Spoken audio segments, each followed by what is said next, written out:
If you clicked on this video, you're probably expecting me to say one of two things. Either your camera doesn't matter, or of course camera matters and you should pick the best one there is. But the truth is, it's neither. Buying the wrong camera can cost you thousands of dollars in wasted time, but I'd be lying to you if I said that gear doesn't matter. So how do you know which camera do you actually need? Today I'm going to share exactly how I went from shooting amateur photos to directing commercials and shooting name, talent, and feature sets. And along the way, I'll help you choose the best camera for where you're at right now. So my first camera was a Canon Rebel T5i, and it was a graduation gift after college, and I didn't even use it for the first 3 years. But when I finally did, it really changed everything. It was the first camera that I fell in love with photography with. I learned camera settings, I learned composition.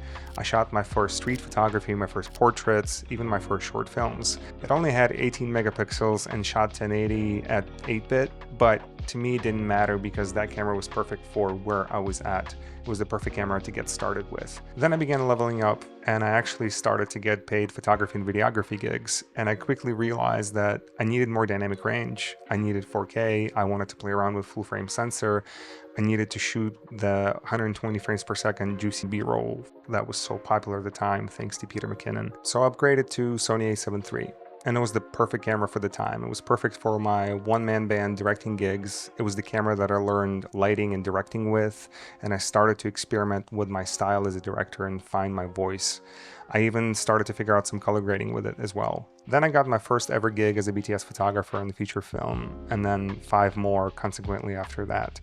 And I quickly realized that actors don't really like a big bulky camera in their face thanks to paparazzi. They needed something small, discreet, fast, and that could produce the quality of images that I was used to. And I also was getting really tired of Sony's complicated menu, so I switched my camera to Fuji XT5i, and it was perfect. It was small, discreet, it took great images, and the color science on it was just amazing. And it also allowed me to be more approachable on set, which was great for my BTS photography gigs.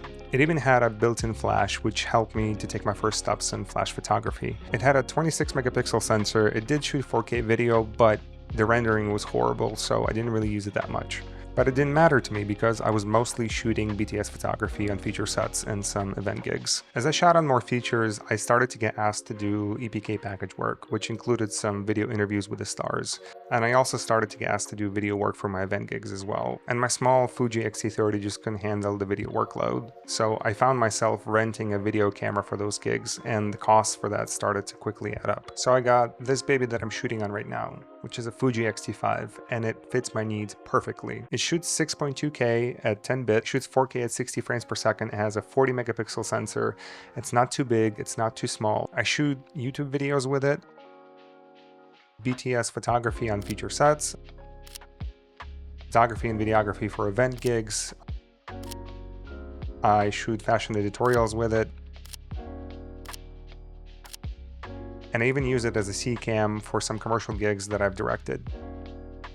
And I hope you're starting to see a pattern here. What I'm trying to say is that you shouldn't buy a camera based on some dream project or dream photographer that you aspire to be. You should buy a camera that fits your needs right now for the work that you're actually doing. And I'm not saying that you should limit yourself. You should have some features that you're going to grow into, but don't base the whole concept of buying a camera based on some dream features that you want to have. You have to remember that your camera is a tool. Every time I bought a new camera, I maximized the potential of the previous one and I pushed it to the limits. And it's not just about cameras, it's also about gear. Like, I've bought a lot of gear, but then I sold a lot of it and I bought back smarter. I hope this video helps you find a camera that you love using, that fits your current needs and won't break your bank. Thanks so much for watching. I'll catch you in the next one.